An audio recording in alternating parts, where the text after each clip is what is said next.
Hi. Hello. Sa pangalan po ng dakilang Panginoong Jesucristo, isang mapagpalang umaga po sa bawat isa.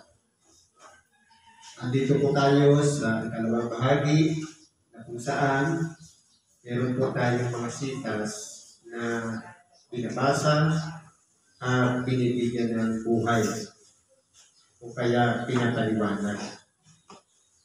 Ngayon po, meron pa tayong isang sitas.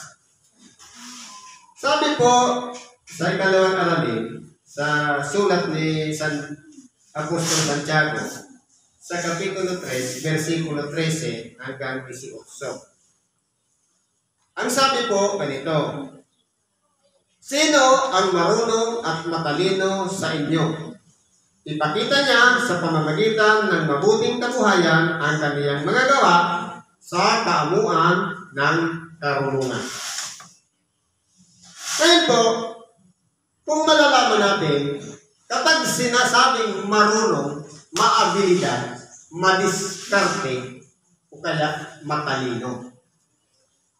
Hindi baga, ang iba kapag merong honor, o kaya merong honorable, kapitapitagan, titulo na lang, sa barangay, kakawan ka, kung kano, kung ano.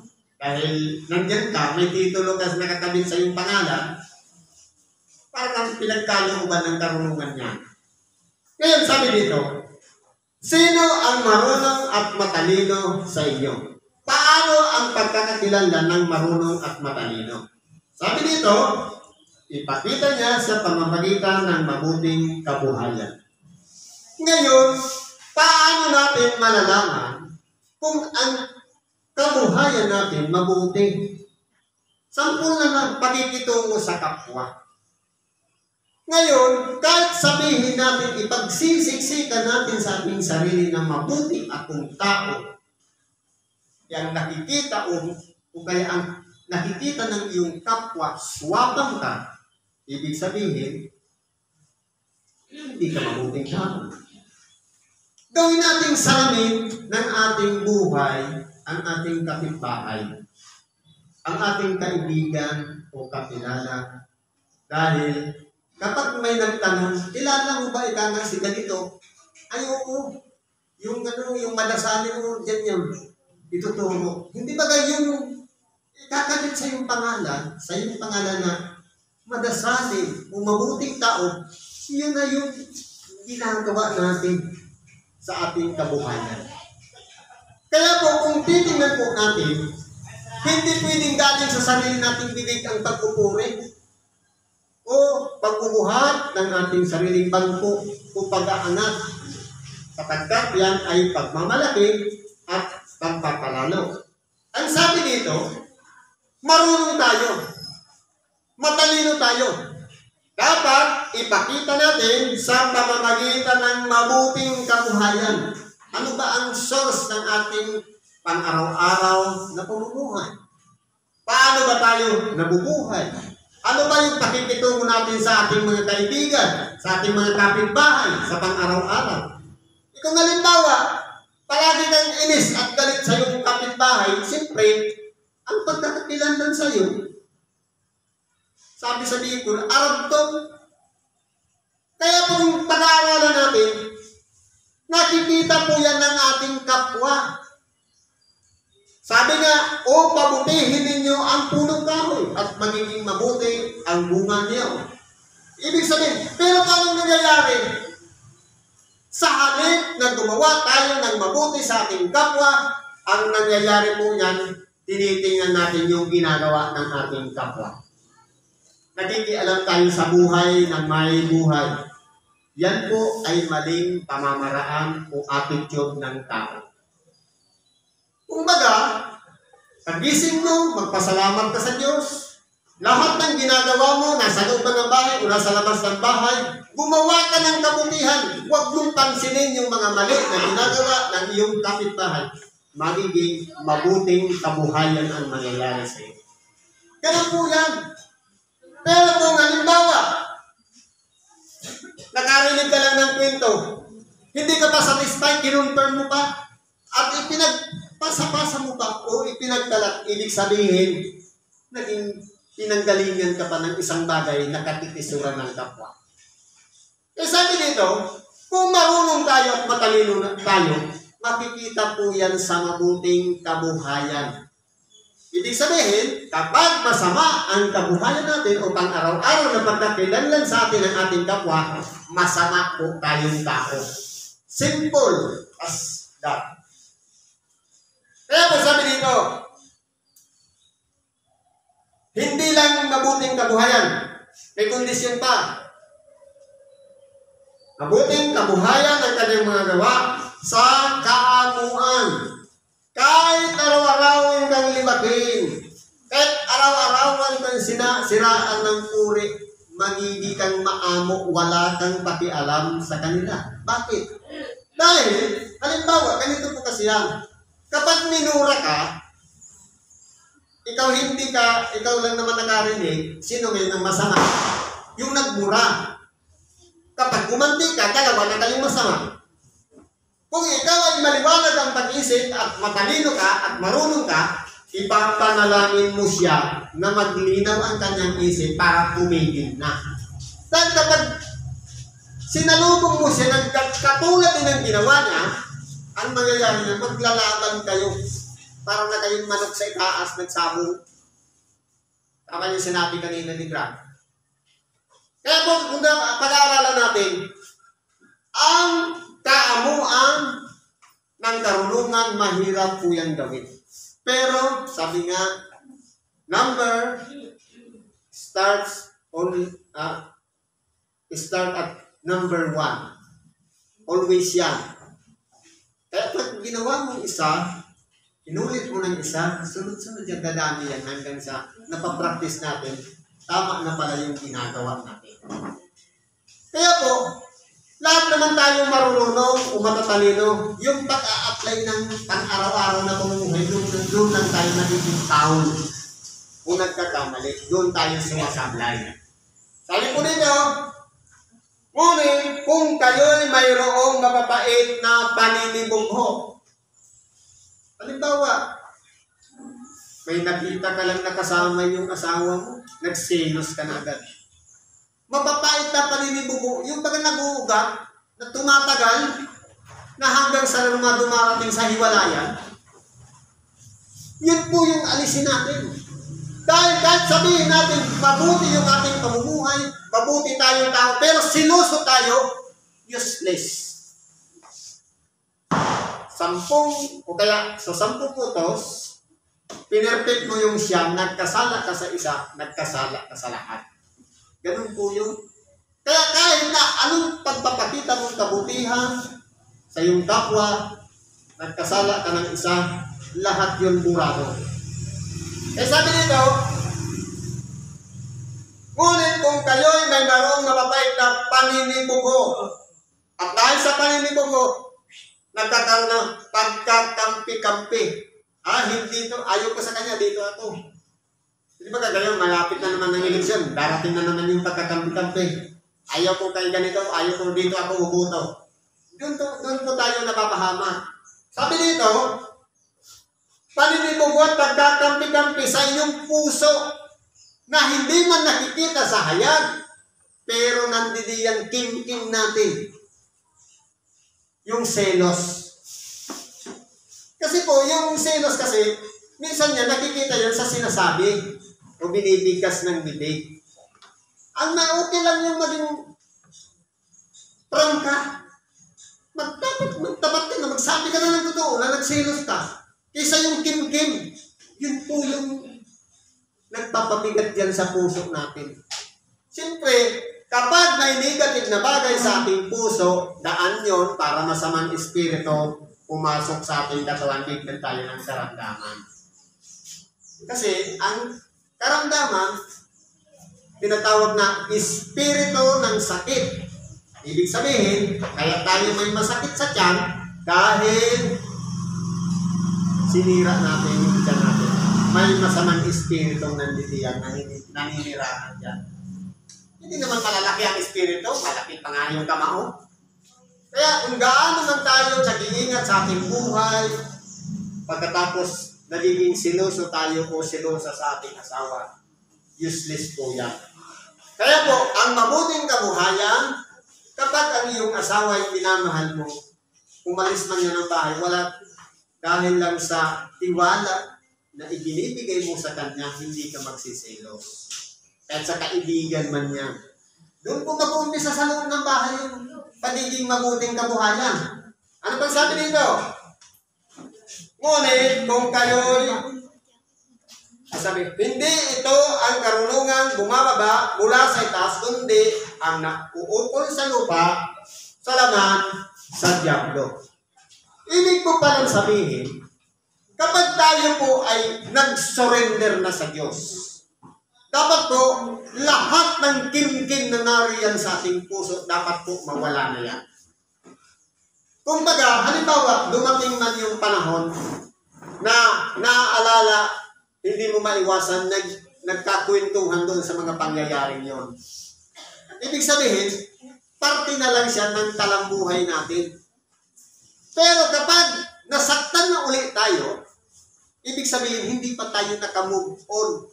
Hindi pa tayo nakakawala doon. Ibig sabihin, nagiging balakid pa yon upang perpektong makapanahan sa ating puso ang Diyos. At sabihin pa natin, ang Diyos pag-ibig. Kapag nanahan siya sa puso natin, ang ipapakita natin pakikitungo sa ating kapwa, dapat pag-ibig.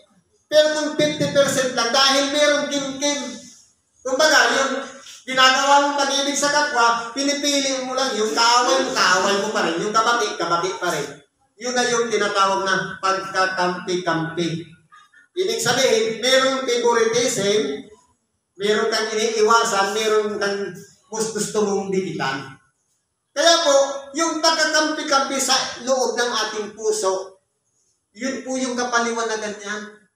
Kapag ang pagtuturing natin, o pakikibagay, o pakikitungo sa ating kapwa, pantay lahat. Ibig sabihin, wala kang kinakabig, wala kang itunutulak, wala pong pagkakampi-kampi sa ating puso. Kundi, lahat wini-welcome natin. Masama man ang ginawa niyan. Ipanalangin natin para tumino. Mabuti man ang ginawa niyan. Ipanalangin pa rin natin para magpatuloy siya, hindi siya magbago. Lahat yan, ipagkakatiwala natin sa Diyos. Kaya po, itong puso na ito, kung si Kristo, kung ang Diyos, o ang Espiritu Santo dapat manahan sa ating mga puso, dapat ang mga pinaggagawa natin sa ating pang-araw-araw na pamumuhay, lahat yan pag-ibig.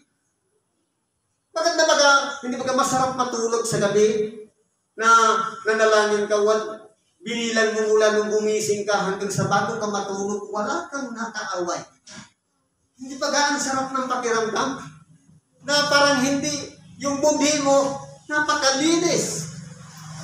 Kaya po dito, pinapraktis sa atin yung mabuting kabuhayan. Dapat mawala yung pagkakampi-kampi o kaya sabi, selos o paninibugho. Dahil saan yan galing? Sabi dito, hindi yan ang karunungan mula sa taas, kundi sa laman, sa lupa, at sa dyablo. Ibig sabihin, dalawa lang yung source. Ang karunungan mula sa itaas, unang-una, pag-ibig ang ipinapakita natin sa ating kapwa. Pero kung mayroong paninibugho at pagkakampi-kampi, mula yan sa nitigtigin ng laman at sa dyablo. Alin ba ang pipiliin natin doon? Sasabihin natin, nagbabasa naman ako ng banal na kasulatan. Pero mayroong pagkakampi-kampi sa puso. Sabi ng ating kabilang Panginoon, magsilayo kayo sa akin, hindi ko kayo nangakikilala kung kayo'y tagasaan. Di Panginoon, nangaral ka naman ng Ebanghelyo sa amin. Nagpagaling din naman kami na may karamdaman. Hindi ko kayo nangakikilala. Kaya po ang pagkakakilanlan ng pinananahanan ng karunungan ng Diyos sa makatuwid bagay si Hesus Kristo, kapag nanahan sa ating puso, nakasurinder na po lahat ng dati nating ugali, attitude, o kung ano man tayo, naging masamang tao. Ibig sabihin niyan, ipinago na natin yung dati nating pagkatao. kasama ni Kristo noon. Ang ikinabubuhay na natin ngayon, yung muli niyang pagkabuhay na isang bagong nilalang. Yun na yung sinasabi na resurrected soul. Sabi sa parte ng Bible sa English, you must be born again. Hindi yan pangalan ng grupo, kundi yung pagbabago ng ating kalooban. Sa dati, mula nung 0 age, hanggang sa magkamalay tayo, meron tayong attitude na nakasanayan. Kapag nakilala na natin si Kristo, dapat tigil na yun. Ipako mo na yun. Yung extension nun, nakasama mo na si Kristo, hindi mo na gagawin yung mga bagay na nabubuhay ka na hindi mo kasama si Kristo. Yun po ang tamang pamamaraan ng mabuting kabuhayan para mawala na yung pagkakampi-kampi sa puso at ganun din yung paninibubo. Ang mangyayari niyan, kung dati sinuso ka sa iyong asawa, ngayong nakilala mo na sa Kristo, hindi na nagtitiwala ka na sa Kanya. Kahit may kasama siyang 3 lalaki, ginagalang mo siya. Dahil alam mo, may ka-appointment lang siya. Tiwala lang yung ipapalit natin dun sa selos. Ano ba sabi dito? Sapagkat kung saan mayroong paninibugho at pagkakampi-kampi ay doon mayroong kaguluhan at lahat ng gawang masama. Totoo po. Dahil sa silos at pagkakampi-kampi, pwede mong mapatay ang iyong asawa. Pwedeng masira yung pagiging magkaibigan. Kaya po, tinuturo sa atin dito ni Apostol Santiago na hanapin natin yung karunungan galing sa taas. Hindi yung karunungan galing sa lupa, galing sa tao, ulaman, galing sa dyablo. Sapagkat ang karunungan galing sa taas, unang-una, sabi dito, ngunit ang karunungan buha sa taas ay una-unay malinis. Pure. Saka mapayapa. Ibig sabihin, ano ba yung English na mapayapa? Kumbaga, peace. Sabi sa Bicol, may katuninungan ang satuyang payo. Ang puso ka, ang ating damdamin, pag-iisip, lahat yang kalmado. Sabi dito, una-una malinis, saka mapayapa, banayan. Ibig sabihin, hindi, sabi ko, hindi rascal. Na kumbaga, nasubrahan naman. Sa halip na kontrolado yung emosyon, minsan palaging galit, minsan palaging inis. Gusto niya perfect lahat ang ginagawa. Iba-iba tayo. Merong tao na magaling maka-adapt, merong tao na matagal maka-adapt. Kumbaga, magkakaroon tayo ng tinatawag na pag-unawa sa kapwa. Hindi lang maging, sabi dito, dapat maging banayad lang. Madaling panaingan. Kapag nilapitan mo ang isang tao, kapag nasa karunungan siya ng mula sa itaas, kapag hiningan mo ng advice, madali siyang magbigay ng advice. Hindi ka susumbatan. Kaya nga, kapag pinanahanan tayo ng karunungan mula sa itaas, kahit sino pang lumapit yan, kahit na magulang pa natin yan, anak natin, kaibigan, kaaway, kapag humingi ng advice, hindi ka nawawalan ng ibang a-advice dahil madaling panaingan. Saan ba galing yung panaingan? Daing. Galing sa word na daing. Kapag ang tao nahihirapan, nagdadaing.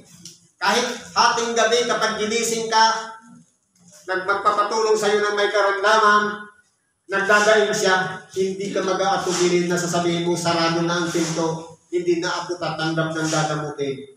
Ibig sabihin, hindi yung karunungan galing sa itaas. Kasi kung karunungan yung galing sa itaas, kahit hating gabi na, kapag kinakot ka, at masakit ang ulo o tiyan, bubuksan mo siya. Bakit? Imalay mo, hindi naman pala yung kapitbahay mo yung kumatok sa'yo. Nagkunwari lang pala yung nakapitbahay mo. Anghel pala yung lumapit sa'yo. Tapos nagdamot ka, Ibig sabihin, sinayang mo lang yung buong pag-iingat mo sa buong panahon ng buhay pagkatapos sa isang tao lang na lumapit sa iyo, ipinagkailat mo na. Segundo lang yun. Ano ba sabi dito? Puspos ng kaawaan. Ibig sabihin, tinitingnan palagi natin ang nangyayari sa ating kapwa. Kumbaga, mahilig tayo mag-observe. Pero, hindi mag-observe para humatol. Halimbawa, may nakita tayo, nag-aaway-away na. Ang gagawin natin, dinistansya tayo doon sa mga pangyayari, tingnan natin sino yung may mali. O dapat, kausapin natin yung may mali, kausapin natin yung ginawa ng mali. Dapat ganun ang ginagawa natin. Puspos tayo na at ng mabubuting bunga. Dapat hinahanapan ng resulta yung mga ginagawa natin. Dapat hindi lang yung nag-advise ka ngayon at hindi mo na alam bukas kung anong nangyari o nagpatiwakal na ba o hindi. Dapat titingnan natin yung magiging resulta sa ginawa natin. Sabi nga, product of your own product. Ginawa mo yan ng kabutihan sa iyong kapwa, titingnan mo yung resulta, ano kaya ang mangyayari kapag ginawa ko ito, kapag kinausap ko siya. Kapag kinausap ko naman sa kabila, ano kaya ang mangyayari? Titingnan natin yung magiging resulta o bunga ng mga ginagawa natin.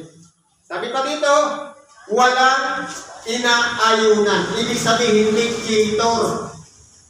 Hindi ka papanig sa isa, kakanigin mo yung isa, itatakil mo yung isa. Kumbaga, nasa gitna lang tayo. Kung halimbawa, mayroong mga pagtatalo-talo, mayroong mga pag-away-away, kapag mayroong tayong pinangungunahan ng kapangyarihan mula sa taas, makikita lahat yan, yung application yan sa ating pang-araw-araw na pamumuhay. Panayad ba siya? Dalawa lang naman ang dapat mawala. Pagkakampi-kampi at paninibugho. Kapag meron yung dalawa na yan, galing yan sa Diablo. Kapag wala yan, yan ay galing sa Diyos. Ang magiging resulta niyan, sabi nito, mapalapa, banayad, magaling, panaingan, puspos ng dapat at ng mabubuting. Walang inaayunan. Mediator lang siya. Walang pagpapaimbabaw. Ibig sabihin, totoo tayong nakikitungo sa ating kapwa.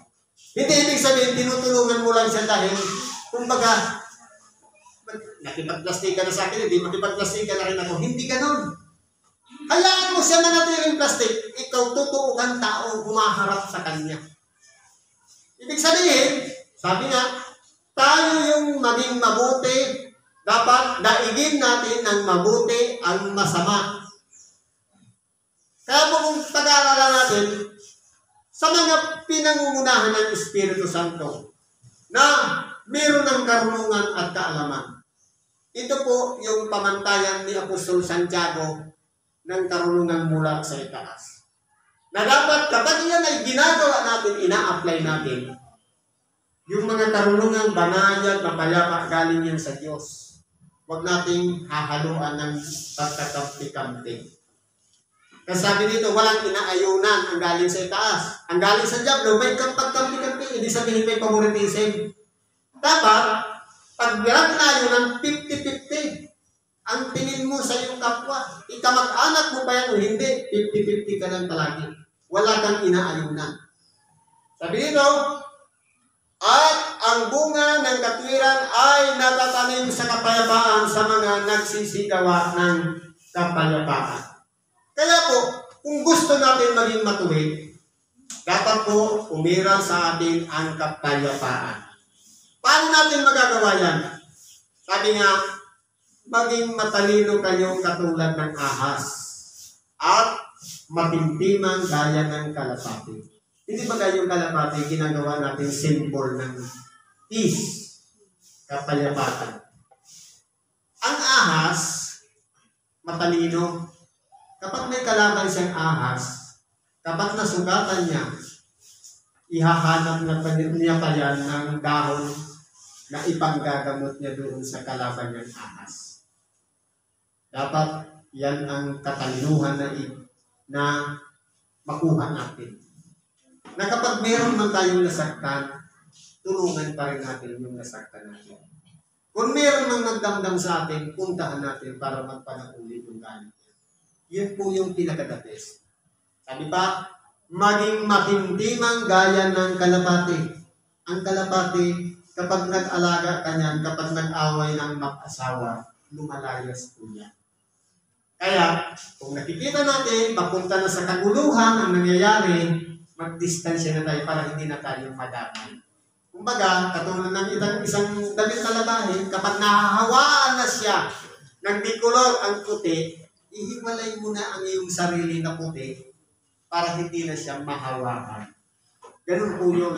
Kaya po, dito sa aralin na ito, dapat kilalanin natin yung karunungan mula sa itaas at karunungan mula sa dyablo. Ang karunungan mula sa dyablo, may pagkakampi-kampi at paninibugo. Ang karunungan mula sa Diyos, una-unay, malinis, mapayapa, madaling panaingan, banayad, kuskus ng kapat mabubuting bunga. Walang inayunan at walang pagpapaimbagaw. Maging totoo lang tayo sa ating kapwa. Yun ang ipakita natin sa ating kapwa. Naway, sa oras na ito, itong aral na ito natin napakinggan ngayon, bitbitin natin paglabas ng templo pag uwi natin sa ating bahay. Sa totoo lang po, ang Ebanghelyo, yun ay yung nagpapagaling ng may karamdaman. Bakit? Kapag tinanggap ng isang tao ang Ebanghelyo, pumasok sa kanyang kahinga, dumiretso sa puso, mag-i-energize na yan. Yung masamang espiritu lalayas. Di wala ka ng karamdaman. Pero, surrender lang naman ang susi. Kaso saan tayo nasanay? Kapag may gamot, ay may sakit, doktor.